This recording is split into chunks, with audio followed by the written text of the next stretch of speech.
Welcome, everyone, to the Arts Academy podcast. This is a special episode for us. We're doing this a little bit later at night, so that way all the parents can have a chance to watch. And we have Dr. Gemmarello with us tonight to help go through all the questions that you guys might have about what's going to happen when the school is going to open in a few weeks. So with that, we'll get right to it. And we have our basic agenda here. First is our LinkIT test. Most of you guys have probably gotten an email that says you're taking this LinkIT test on September 1st and September 2nd.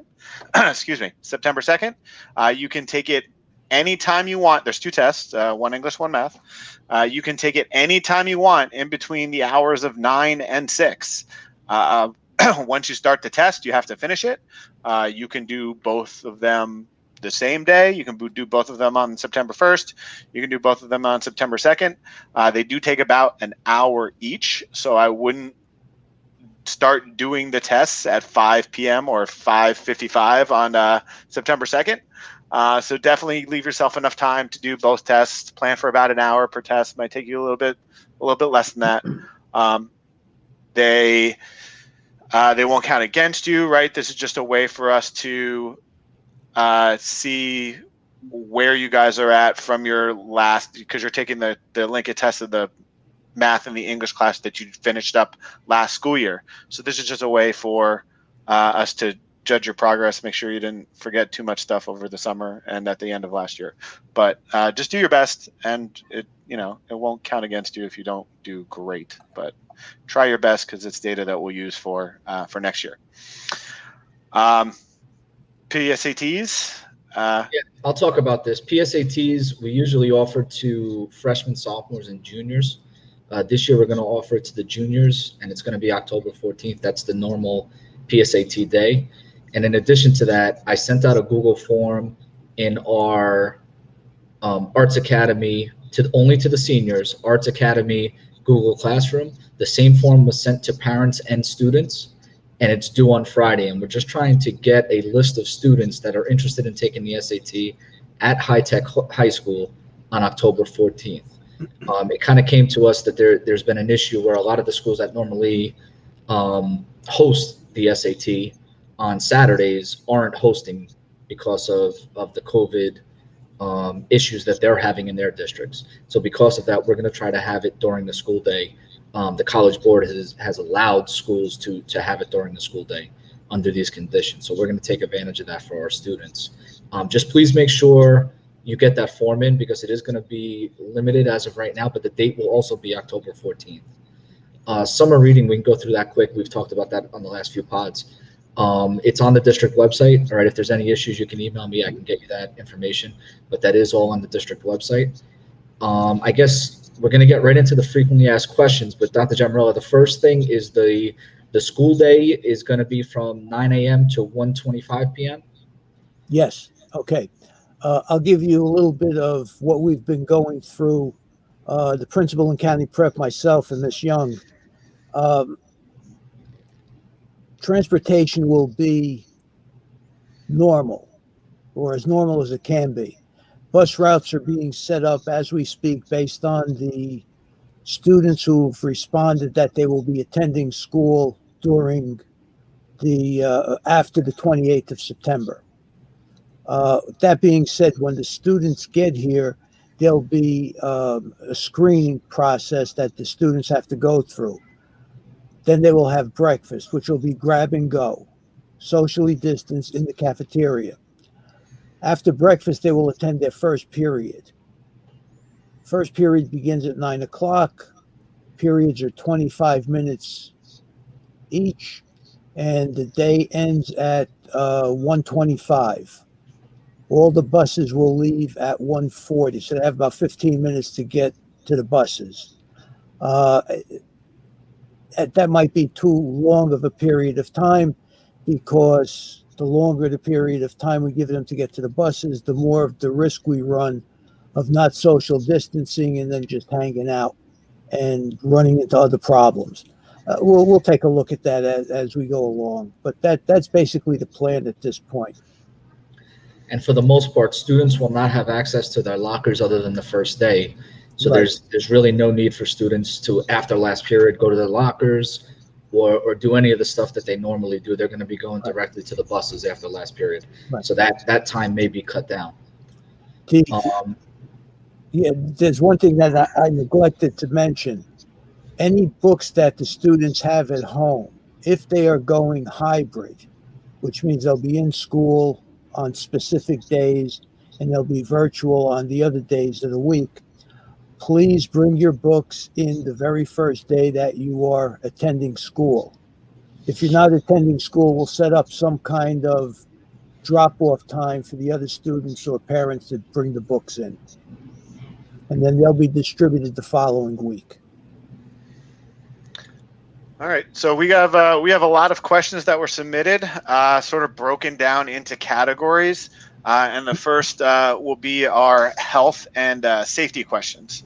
So all these questions were sort of asked by the parents and put together for us to talk about in this podcast. So, and again, so let me just do a little introduction. I put Okay. a couple talking points together before I knew that Dr. G was going to come on with us. But the original form that I sent home, on page 2, I put a list of websites, CDC website, State of New Jersey website, everything that was gathered together so that parents can read for themselves why the district made these certain decisions, because it was all, we were just basically following the guidelines put out by the state, the CDC, and the federal government. So that's the first thing. On the form that I sent to you on page 2, which you can get all these questions, I sent them in that form. Page 2 has all those sites. Every answer is subject to change. So these answers now are important. Dr. Jamarilla obviously was in on most of these meetings. Myself, I have it all in the form of our restart plan. It's a 18-page document that will eventually be on our website once the state comes back and approves our plan. But every one of these answers is subject to change based on what happens in the future. So if there is an outbreak and the state mandates us to shut down or whatever they mandate, we would have to make adjustments accordingly. So there's multiple levels of where these items are kind of dictated. The first level would be the state level. Then you have the district level. Then you have the school level, and that's where Dr. Jamarella is here. And then you have the academy level. So we're trying to handle this on an academy level, but for the most part, a lot of the things that have been done have been handled on other levels. All right, and we're just kind of getting you the information. And then the most important thing, there will be a list of student expectations sent home next week. And before we even get into this health and safety, Dr. G, if you just want to talk about the student expectations, what we're sending home, and how you want that addressed. Okay, basically, we're trying to send the information home as concisely and as specifically as possible. And we're trying to keep it to a minimum, but still give you all the information. The expectations for the students, there are a number of them. Most of them are common sense. The first expectation we have is students are required to wear a mask. Now, they're required to wear a mask from the time they get onto school property until the time they leave school property. If they are taking a bus is school property, so they must have a mask before they get on the bus. The students will get to school, they will have their breakfast, and they will go right to their first period class. When the students are in school, they will follow this. They have to follow, obviously, the school or district dress code. So again, how I started off the conversation was most of these expectations are common sense and very easily met, if you will. The issue we have right now is with phys ed. Since the students cannot use lockers, the students are going to have to dress in comfortable clothes and sneakers. That way they could go right from their class into phys ed.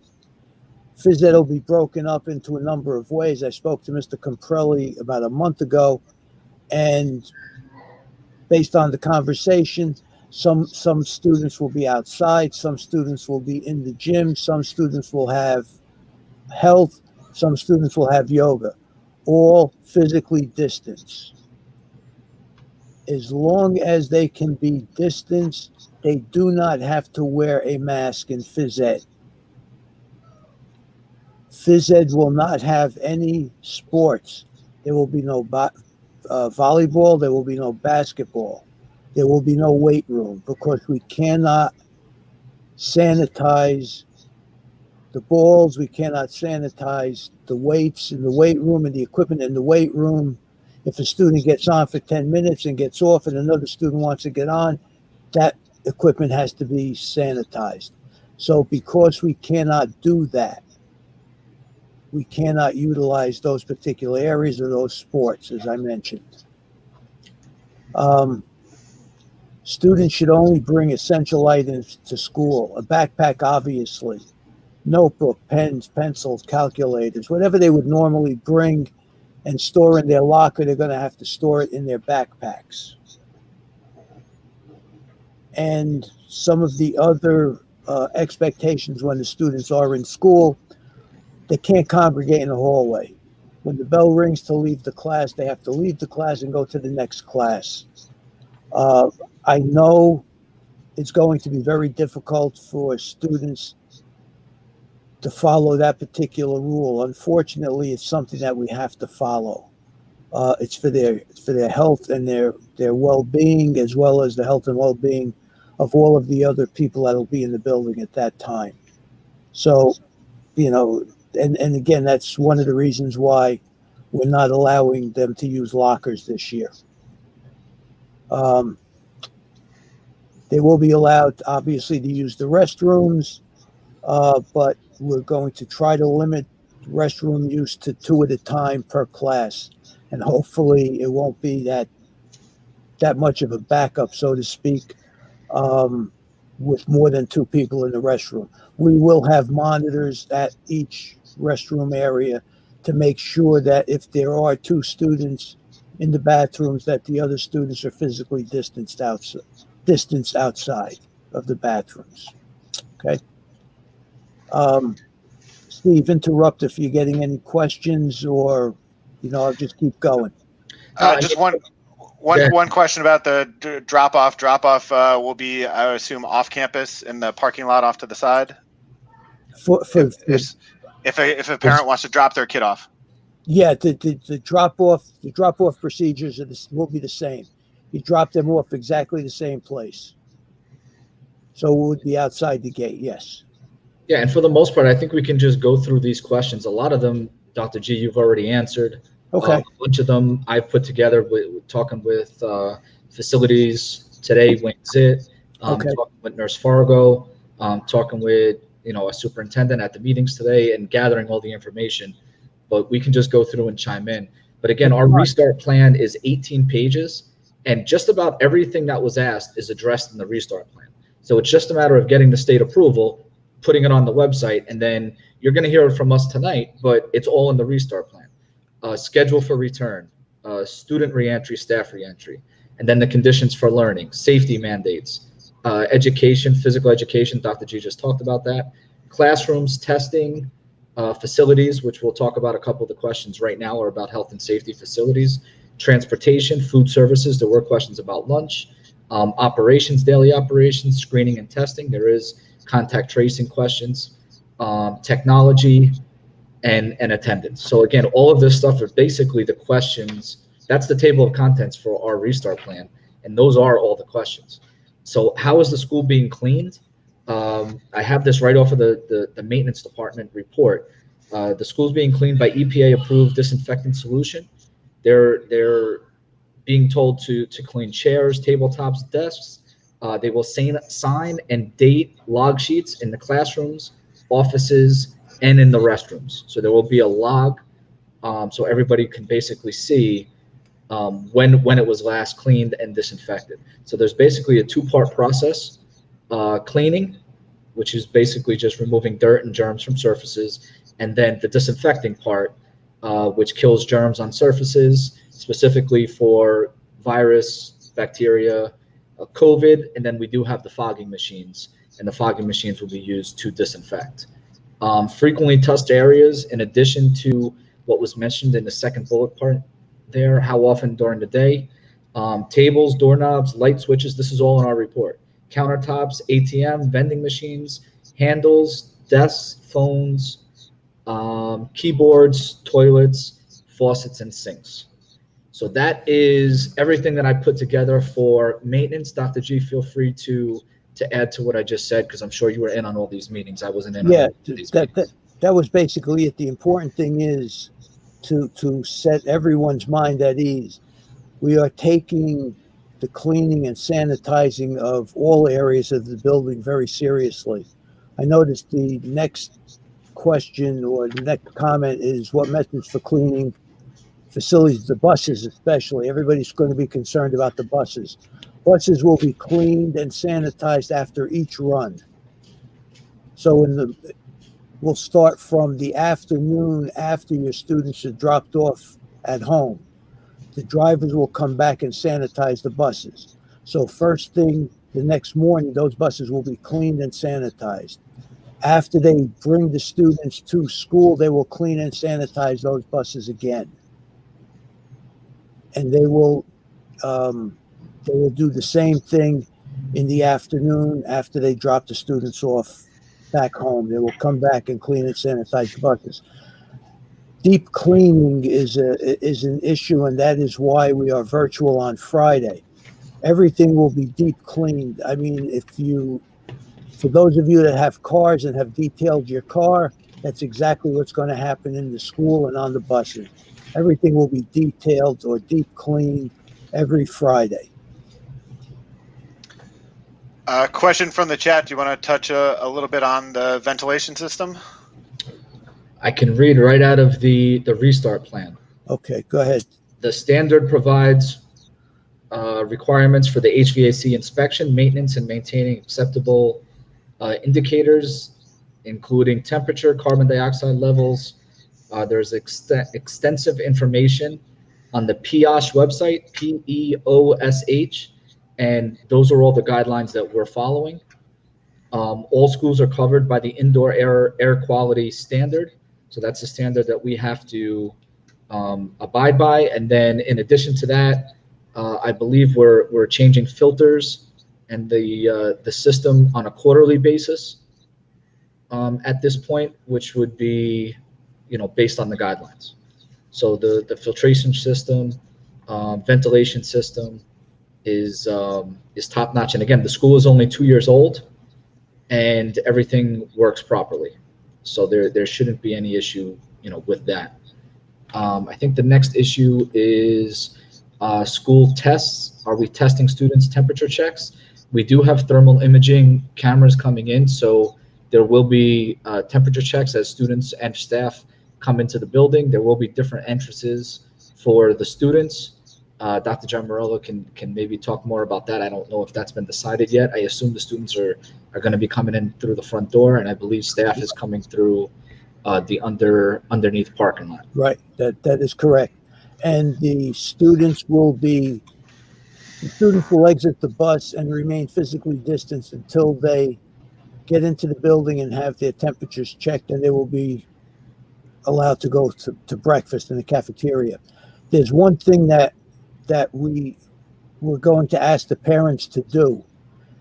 There's a form that has to be filled out, and it can be filled out online as simple as using your phone, where you would have to attest to the facts that your child does not have a fever, has not been,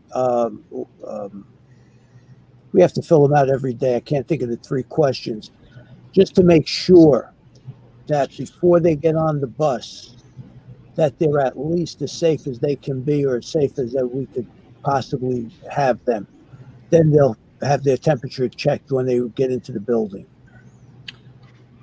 Yes, and in addition to that, a lot of this comes down to personal responsibility. So we're asking you to fill out that form to let us know. I mean, it all goes back to tracing, contact tracing. We're trying to find any issues, any signs that a student is sick as early as possible, so that we can trace that back to the point of sickness. But we also want to make sure that if anybody is at home and they don't feel well for any reasons, you really should just keep your child home.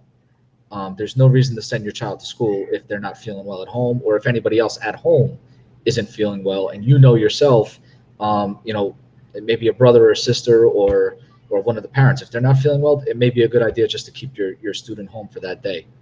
And just to stay with that topic for a minute, the students, even if they are supposed to be in school on a particular day and something happens where you feel that they should be kept home, they don't feel good, someone in the household doesn't feel good, keep them home, call the attendance officer and say, listen, my child will stay home today, but will be online virtually. He will let the teacher know. The teacher will obviously see the student online and know that the student is in fact present for those classes. And again, I see the question about airflow right off of our form. There's entrance screening, temp checks, social distancing, mask requirements.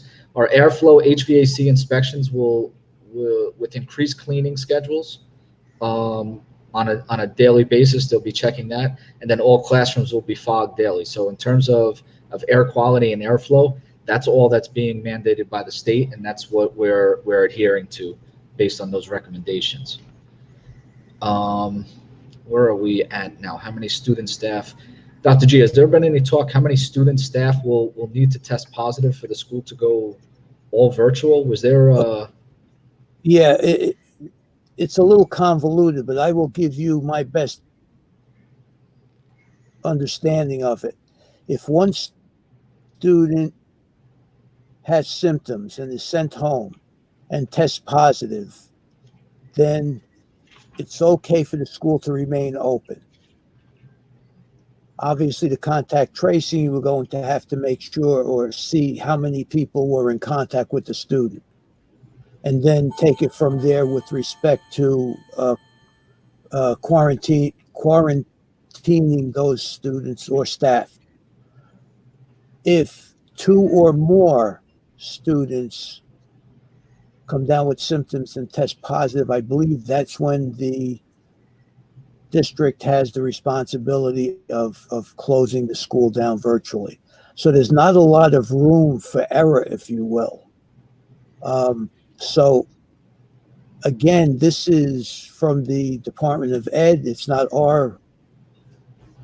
not our standards. It's all from the Department of Ed and the departments of health. We are looking out for the best interest of the students and the staff in order to keep them healthy and keep them safe. So I think that's why the number is so low that you would possibly have to close the school down. They don't want it to go too far.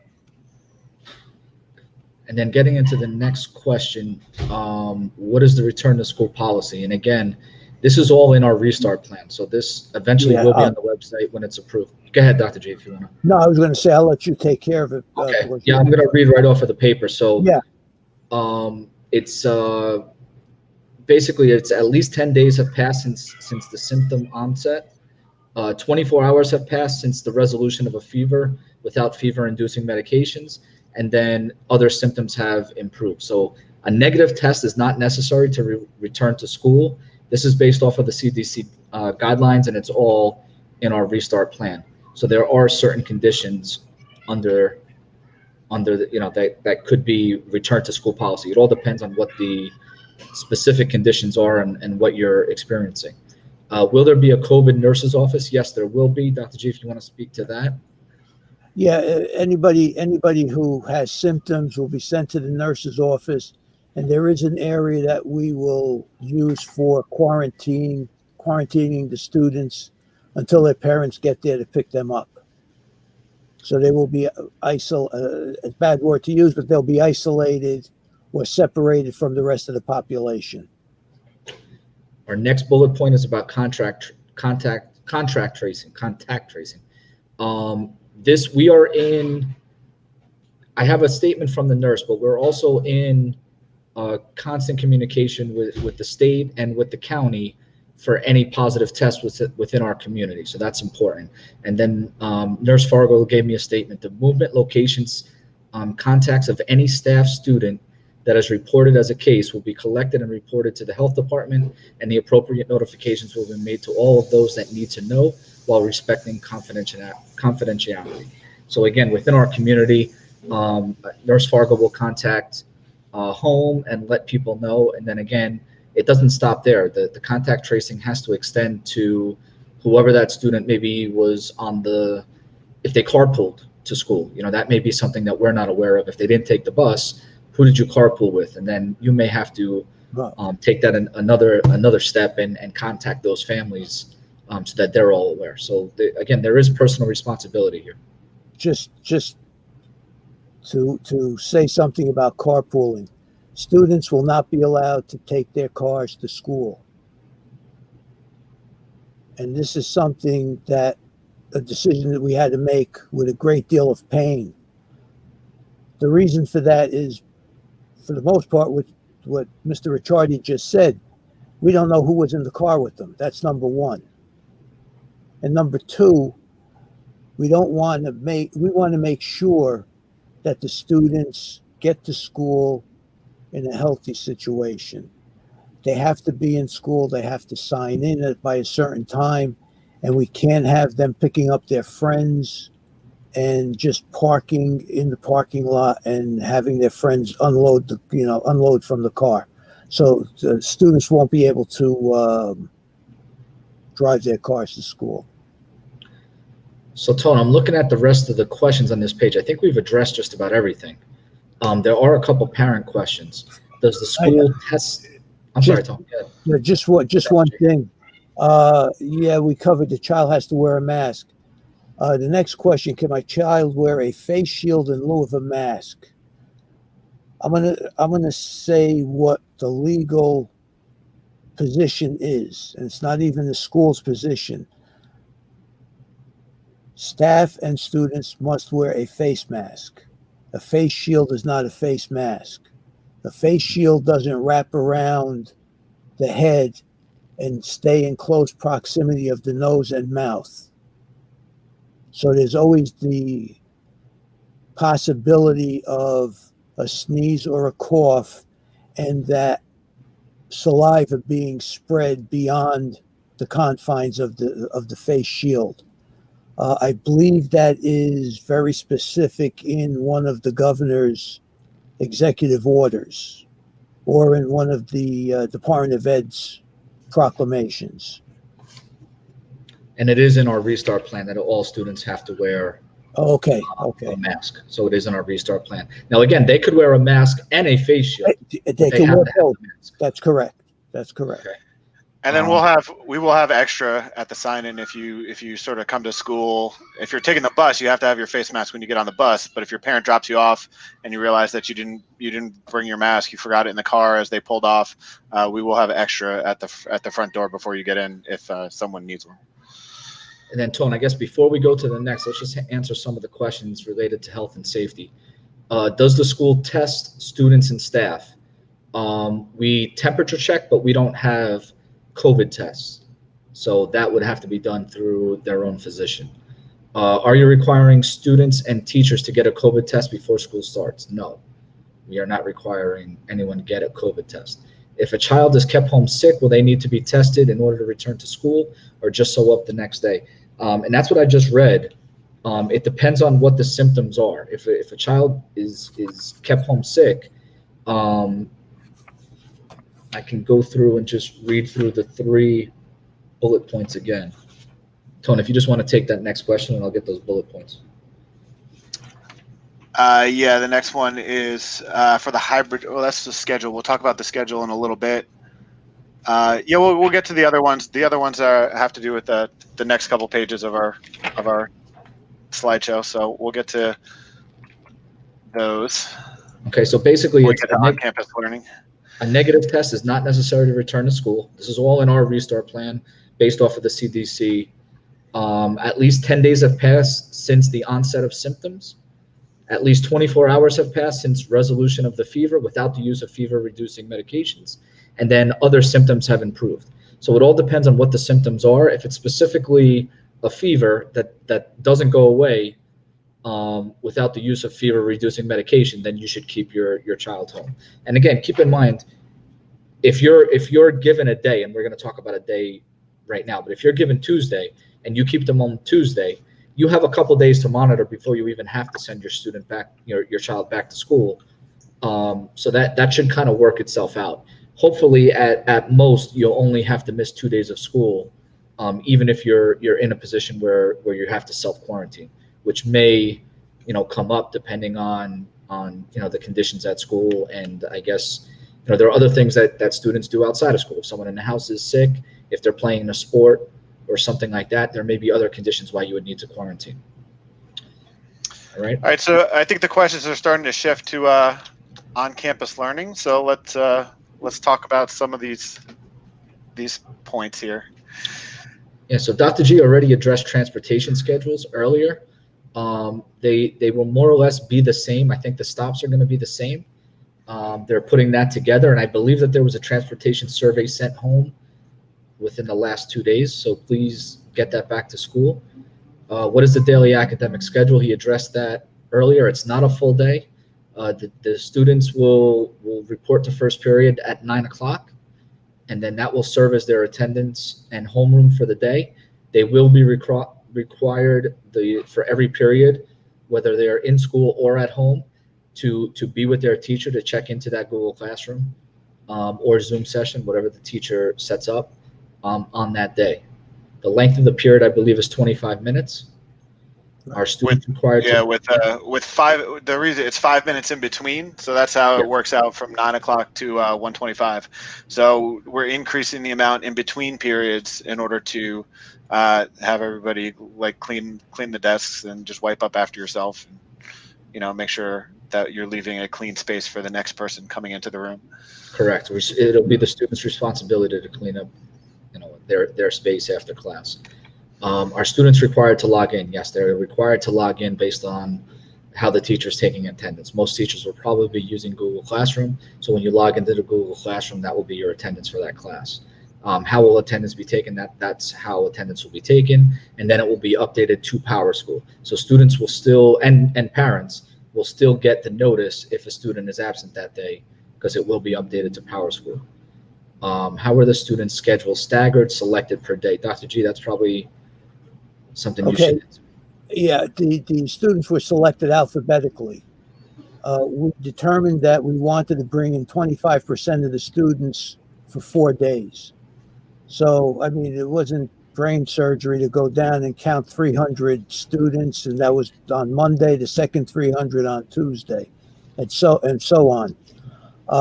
After we did that, we looked at the vocational schedules, because that was the easiest way for us to determine the approximate number of students per class. I think the maximum number of students per class is probably around 6.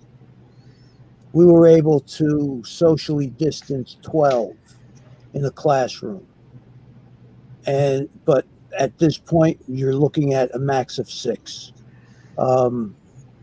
That's basically how they were selected. And just moving right down this list, how will after school work leave? There will be no after school leave for the first quarter. Right. And again, that is our phase 1. In our return to school, our schedule for return, there's a 5 phase process that is part of our restart plan that we are submitting to the state. So we're in phase 1 right now. 25% of the students will be at school, and there will be no after school. And again, you will have the opportunity to see this entire restart plan on our district website once the state approves it. Will there be mass breaks throughout the day? How will they be handled? That's going to be up to the teacher and where the students are. I mean, if you have phys ed, obviously, if you're socially distanced, you don't have to wear a mask. everybody gets a lunch. You can't eat with a mask on, so you're going to have to take the mask off for lunch. There was really no plan for specific mask breaks, if you will. So that's where we're at right now. That never came up in any of the discussions. And again, when it comes to masks, the governor made it mandatory that all students and staff have to wear masks. So if you are in a position right now where you may not want to wear a mask on a daily basis, please feel free to email me, and we can change what you chose. Instead of coming to school, we can make you one of the virtual students, because you're going to have to wear a mask on. So I don't want to put anybody in a position that they're not comfortable being in. If you're not comfortable wearing a mask all day and you want to make that decision now, that's fine. Now, in terms of that leads into the next question: how will students who violate social distance mask policies be disciplined? The students who violate either one of those safety requirements or health requirements will be sent to guidance. They will be asked to put the mask on or please socially distance. We're not going to have any discipline immediately.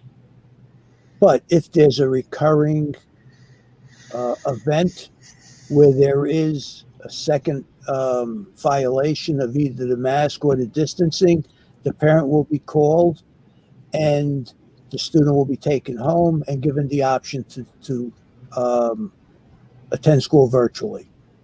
So discipline isn't really disciplinary. It's telling the parent that your child is not following the rules. They can't socially distance. They don't want to. They don't want to wear a mask. They have to learn virtually, and that's it. And again, this is about personal responsibility and the guidelines. So there's really no gray area there. How will lunch be handled? Lunch, we're going to have, again, you're free to bring your own lunch, or grab and go. If you come to our cafeteria, it will be a grab and go style. So everything will be pre-packaged, prepared on site, but pre-packaged. And there will be socially distant seating. So within our cafeteria staff will be basically removing chairs and leaving chairs at a safe distance where you can eat. So again, unfortunately, you may be a little lonely while you're eating. There may not be anybody that close to you. Our cafeteria is one space where a lot of students are able to kind of speak to each other and see their friends from other academies. Unfortunately, under these circumstances, that just can't really happen. Is there a designated outdoor space students can have lunch? I'm not sure about lunch, but there will be designated outdoor teaching spaces. Correct. In our meeting today, there will be 3 spaces on our campus. There will be tables and chairs, and then teachers can basically, I guess, ask Dr. G. I think that's the process, to ask Dr. G to see if they want to have their class outside. Yeah, and since we only have 3 spaces, that's basically not a lot of opportunities for all the teachers. So I'm sure they're going to be lining up to go outside, which would probably be one of the better things to do while the weather is nice anyway. And the other issue with that too is the teachers are going to have to record those sessions. So they're going to have to figure out a way to get their laptops outside and record their sessions for the students that are at home on that given day and learning virtually. Will students be allowed on campus before and after school hours? Before school hours, whenever your bus gets there, I guess is when you get on campus. Right. And then after school, everyone's leaving at 1:40. Correct. Okay. School calendar for the year, has February break been removed? Yes. So February break has been. I think the February break is the Monday and the Tuesday of President's Week. So you have a 4-day weekend. I think it's Friday and Monday.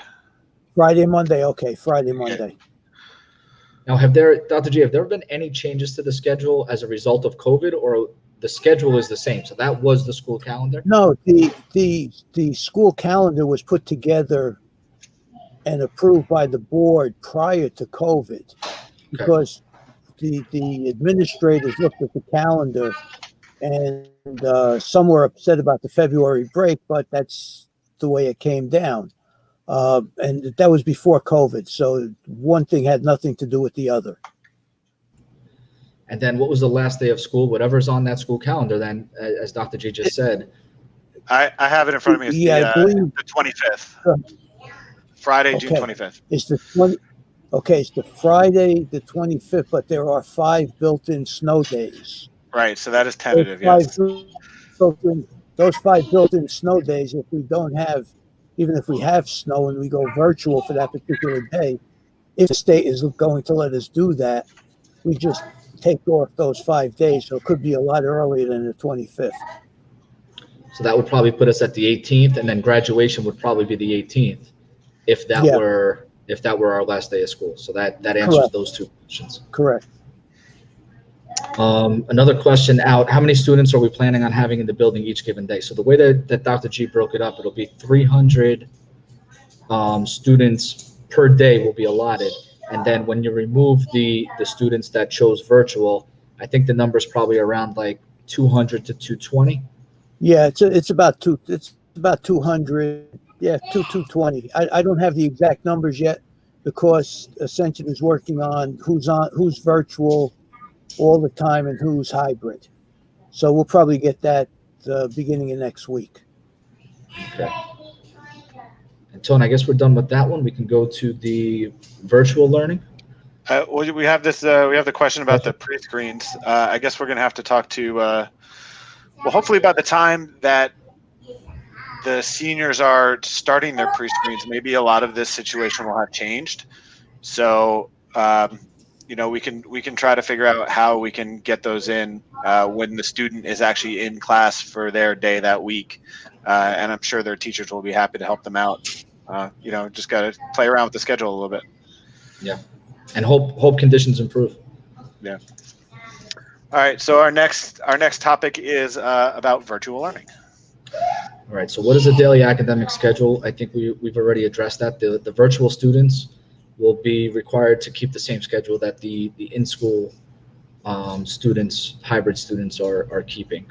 Will there be face-to-face learning, or will assignments be posted in Google Classroom? It's going to be both. There's going to be synchronous and there's going to be asynchronous learning. For the most part, a lot of it will be synchronous, but there will be assignments. Maybe a teacher decides to take their class outside on a given day, and they're not able to do synchronous that day, and they give everybody else an assignment that's posted on Google Classroom. So that is a possibility, but the teacher is going to run their classroom as they see fit. But we are really pushing for synchronous learning. Does my child need to be online during the school day? Yes. For their classes, you are to assume synchronous learning. So the teacher will dictate, if that class period is going to be used. And again, the teacher may say that class period, the teachers are in charge of the way that they do their grade for their class. So they may mandate that you have to be in the Google Classroom every single day, and you're going to get, points for participation for answering a question, whether it be on Google Classroom or in the actual online Google Meet. Who do we contact if my child develops symptoms while home? Dr. G, you want to handle this? That would be the nurse. Yeah, basically you would have to contact the nurse, and very, very similar to what we were doing in when we left in March. Notify my office and notify the nurse via email, phone call, something. That way we know, and we could direct, the nurse will be able to direct you what your next steps would be from there. Yeah, and a lot of the students were contacting their guidance counselor, who was just passing that information off to Right. Dr. G, the nurse. So that'll continue the same way. And again, communication is very important under these circumstances. One of the questions, PARC, APs, PSATs, and SATs. I think we addressed the PSATs. I'll start there. That'll be October 14th for juniors. PSAT, The SAT. yeah, the SATs are the 14th also. APs. At this point, the APs will take place in May, just the way they normally would take place. I have received no information other than that from the College Board. And the AP testing, depending upon how the situation is in March or April, will depend on how they decide to administer the AP test. Clark NJSLA, we don't know. We don't know. I have to say that I feel like the state is going to have the students take the NJSLA. Will the results be as good as if they were in class? Probably not, but it's something that we have to do. And And again, those decisions aren't going to be made for a while. The state will wait, and the College Board will wait until they have a good idea of what's going on, and they'll make their decision in the spring. And that's an example of a state level decision. That's not going to be made. That'll be made by the state. Labs from home, and again, a couple of the next few questions have to do with remote learning options, virtual learning, and it really depends on the teachers. What the teachers are able to do. If you're going to try to do a lab from home, depending on what the lab supplies are, if the student doesn't have those lab supplies at home, it's very difficult to have them do a lab. We are looking into a virtual lab for all sciences. It's a platform that's available. I don't know exactly what the cost is per student, but you could do virtual labs from home. Okay. So, we're looking into that. So that's a possibility. And again, there are some limitations to this system. Every time we start having a conversation, everyone brings up, culinary. How are they supposed to cook if they don't have the ingredients or the kitchen that they need? And again, every individual major has their own issues that we're trying to address. What remote learning teaching methods worked last year? I think a lot of teachers had a lot of success going live. Yeah. That's most, the best method. And I think for the most part, that's why we're really pushing the synchronous learning and live sessions.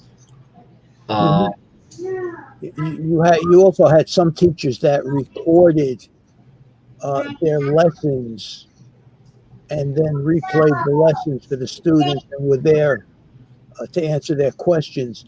We have one teacher who has his entire course recorded already, and he did that from March to June. And I saw some of his work, and it was very good. Yeah, I guess we don't want to say any names, but yes, he does do a very good job with that chemistry book. What support are teachers relying on the parents and family members to provide? So I think that the most important thing is just communication. Exactly. With the teachers, guidance counselors, supervisors, principal. If you just let us know what's going on at home, there are things that are going to come up, right? The next slide is technology. There's going to come days where Wi-Fi isn't working. There were a couple times myself in the spring teaching math, I had to reset the Wi-Fi. Luckily, it didn't happen during a live session, but that stuff's going to happen. Wi-Fi goes out. We had a hurricane run through here 2 weeks ago. A lot of people didn't have power. I mean, things could happen in September, October. We really don't know what the weather's going to be like. Could be a couple bad storms. We'll just adjust from there. If you do have an issue with a Chromebook or anything like that, you can contact your guidance counselor. We can put in a tech request for you, or you guys can put in a tech request on your phone. So it all depends on that kind of stuff. In terms of what else parents and family members can provide their children, your children probably better than we do, especially freshmen. The freshmen are going to be in our building, and some of them are going to be virtual learners. We won't even really get to know those kids until later on in the school year when they do get in our building. So if there's anything that you realize at home that they need, communication, I think, is the key, and just letting us know. That brings us to orientations, and Dr. G, you can let them know what your plan is for orientations. Okay, for orientation, the first day of school for juniors and seniors will be Wednesday the 9th. For freshmen and sophomores, it will be Thursday the 10th. The orientation will be something very similar to what we're going through now. I have a slideshow that I'm working on, which will have all of the important information that especially a freshman would need. That being said, we're working on also developing a virtual peer leadership program with Miss Arias. When the freshmen were in, they went through a peer leadership program with other students that culminated in a play that covered everything from bullying to cheating to gay straight issues that may or may not take place when they're in school. The guidance counselors will also have, I believe it's Friday, during one of their free periods, a guidance session with the guidance counselors to reinforce time management, to take them on a virtual tour of the school. We have that set up from when we did the open house for 8th graders a couple years ago. So we could still use that and give the students sort of the lay of the land. And peer leaders will be 28th, obviously, when the freshmen do come to school, to make sure they don't get lost in the building and they get to where they have to go on a timely basis. Tony, you want to take the next one because you know a little bit more about the link. Yeah, before we talked about that a little bit already. Just to be clear, because I had an email question about this. So the freshman and sophomore orientation is on the 9th. Do then the freshmen and sophomores have? Freshmen and sophomore. Okay. Oh, sorry. Juniors and seniors are on the 9th. Are on the 9th. Freshmen, sophomores on the 10th. So do freshmen have to have virtual class on the 9th, or they'll start their school year on the 10th? Their school year starts the day that they come in. Okay, and then do juniors and seniors have a virtual class on the 10th? No. Or is it just freshmen, sophomores? Just freshmen and sophomores. And then everybody starts their virtual stuff on Friday the 11th? At this point, yes. Okay. Yes. All right, so then we talked about LinkIT in the beginning when we started. Again, it's on the September 1st and September 2nd. Its purpose is just to finish off. We did the first 2 LinkIT tests during the course of the year, one at the beginning of the year, one in January. So this was the 3rd version. We paid for it already, so it's good data that we can use to sort of track how your student or how your the students are doing in the particular math and English class that they took last year. And it also will let us track any knowledge gaps that they might have had from the end of last year when we went virtual, and stuff they might have forgotten over the summer. So that way their next math class or their next English class can start to address those issues. You don't have to study for it. Just do your best. Just don't click through it, right? Do your best you can. And we'll use that data to help fill in those gaps this year as you get closer to whatever test you have to take, if we have to take any in the spring. And freshmen specifically, their LinkIT stuff will be uploaded to Classworks. We actually have Title I Math and Title I English courses that are in every freshman schedule. So a couple freshmen reached out to me specifically, what is this course? Why is it in my schedule? And again, it's just basically to make sure that everybody, from a testing standpoint, does the best on tests and are prepared for the test that they're going to take over the next few years of high school. So PSATs, SATs, we're trying to make sure that everybody has a good foundation before they start off. And this LinkIT test and Classworks is also going to be very helpful, because if there was a learning drop-off from March to September, both of these programs are going to be able to give you a prescriptive in order to get you to where you're supposed to be.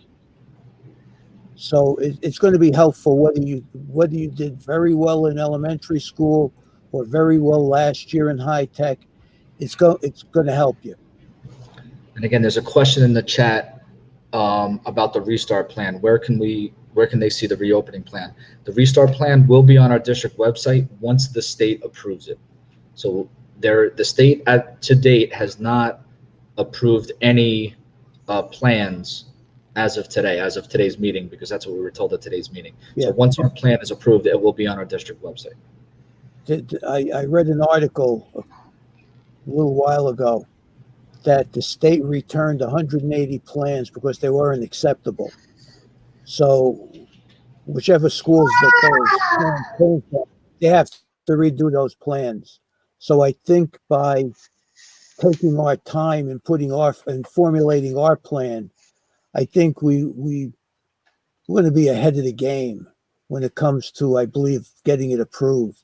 But again, no one knows what the state is going to say. But I think in general, we did a very nice job putting this all together. And I guess I'm comfortable. If I had kids in high school age, I would send them to school based on what I know about the plan that we have in high tech. Yeah, it is extensive, and again, a bunch of the items that needed to be addressed based on your questions were read right out of our plan. So, and in the plan, limits to absences and tardies, you're supposed to be in school. I believe that the number is 90%. So you're supposed to be in school for 90% of the time, which would mean out of 180 days, you can afford 19 absences, and the 19th or 18. I'm sorry, the 19th would put you over. We withhold credit. Correct. As for tardies, if you're tardy and you're coming to school and the bus is late for whatever reason, you'll get charged. You will not get charged as being tardy. But if you stayed up late last night and you can't get up the next morning to sign in by 9 o'clock, you're going to be marked tardy. So, to me, there's no excuse for the absences because you have the ability to stay virtual. And there's really no excuse for the tardies.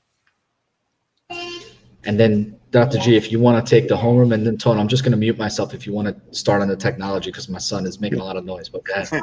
Okay, I'll make it. I assigned the homerooms and sent them upstairs to be uploaded to Power School. If you were a freshman last year and your homeroom teacher was, for argument's sake, Mr. Gongora will be your sophomore homeroom teacher. So it's just a matter of moving up those teachers. If you had a senior homeroom, the seniors graduated, now you're a freshman homeroom teacher.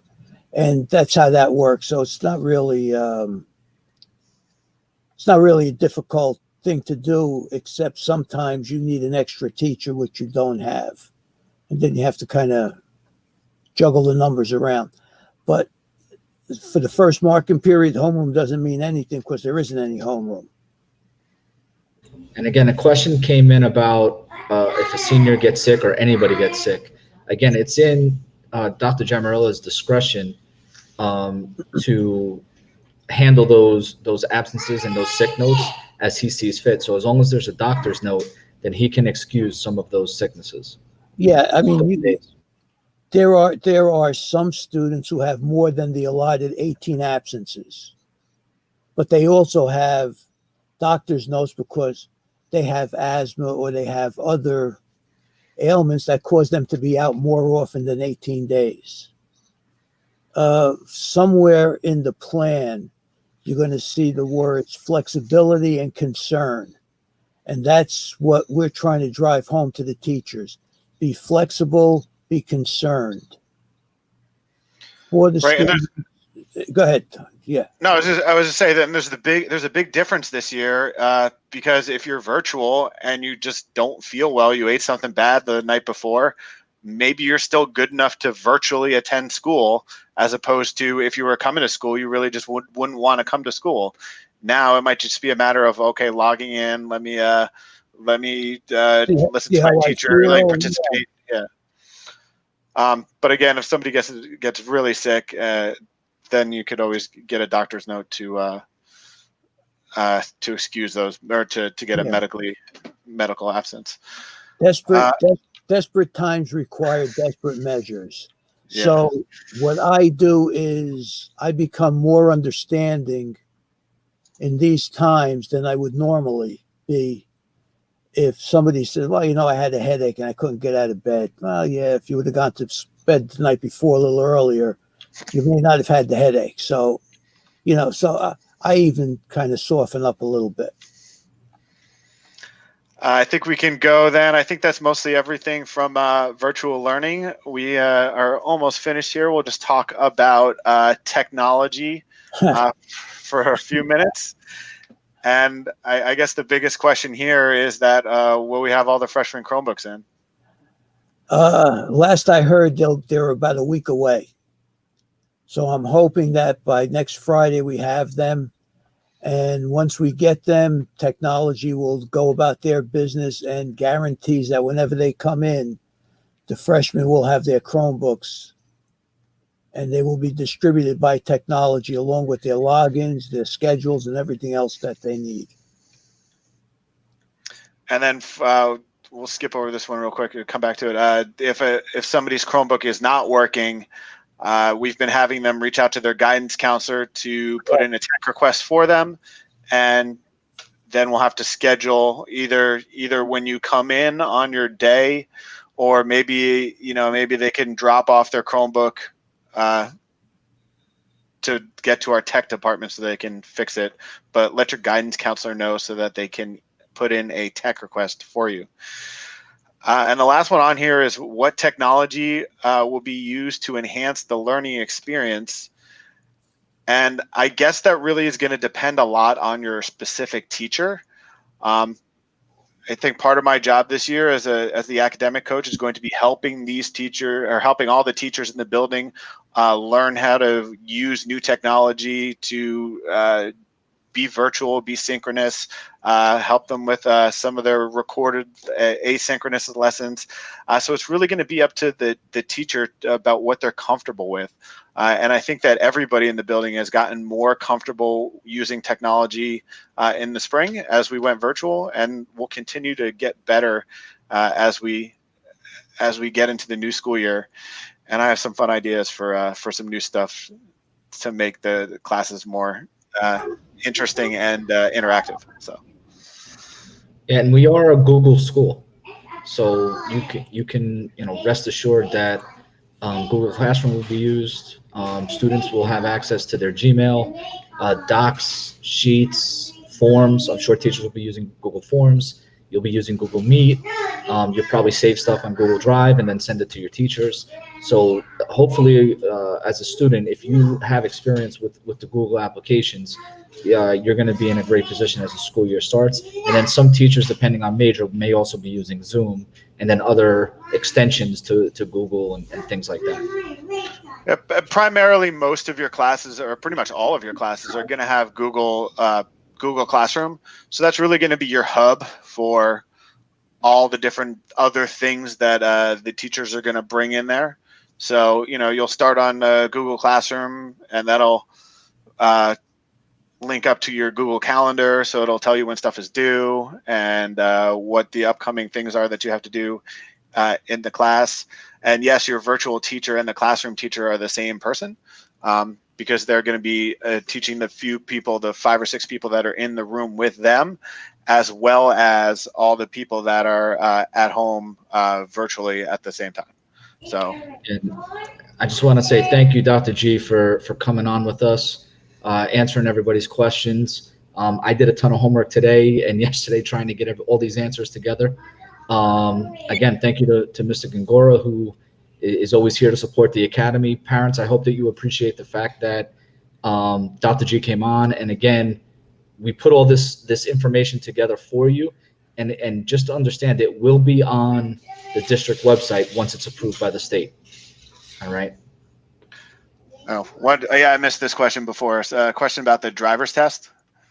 I'm not sure about that one. The sophomores will have driver's ed. I don't know. First of all, we don't have road tests to begin with. So what they do is they take the driver's ed class, and then they go for their permit. They take their permit test, and then they get their permit. And what they do after that is between the student and motor vehicle. So that's all I could tell you about that. But we will have driver's ed. I believe Mr. DeSalvo is teaching it again this year. And then one other question was meeting with teachers and guidance counselors be virtual. And I would say that if they can be, they should be. A student can always come and see their guidance counselor if they're in school. Right. But if you want to get together, if we have to have a parent meeting, I'm going to say that I assume that it's better to do that virtual and instead of trying to get a parent into the building. I tend to be more conservative in times like this than I would normally be. So if there's an issue that a parent has or a student has that requires guidance and a parent, or a supervisor guidance and a parent, I would strongly recommend you do it virtually. And if it can't be settled virtually, then we have to take it to the next step. But that would be the first option, virtual. And there will be freshman orientation also. So for the freshmen, the guidance counselors will have an orientation period scheduled on a Friday. Correct. So that's something else that they'll have direct contact with their guidance counselor. Now, if they need individual counseling or advice or anything like that, by all means, you can reach out to myself, Mr. Gongora, or your guidance counselor. That would be fine for the Arts Academy. And again, if anybody has an issue in the Arts Academy and you're not sure who to go to, send an email to me, and then I'll put you in touch with the proper person, whoever that may be. Okay. And I think that's it, unless anybody has anything that they want to add. Thank you, all of the people who watched. Thank you for asking questions. Hope this information was helpful. And again, as soon as the restart plan gets approved by the state, it'll be on the district website for you guys to read over. And we'll definitely send out an email to let you know when that is. But thank you guys all for tuning in, and hope you guys have a good night. Okay. Good night. Thank you.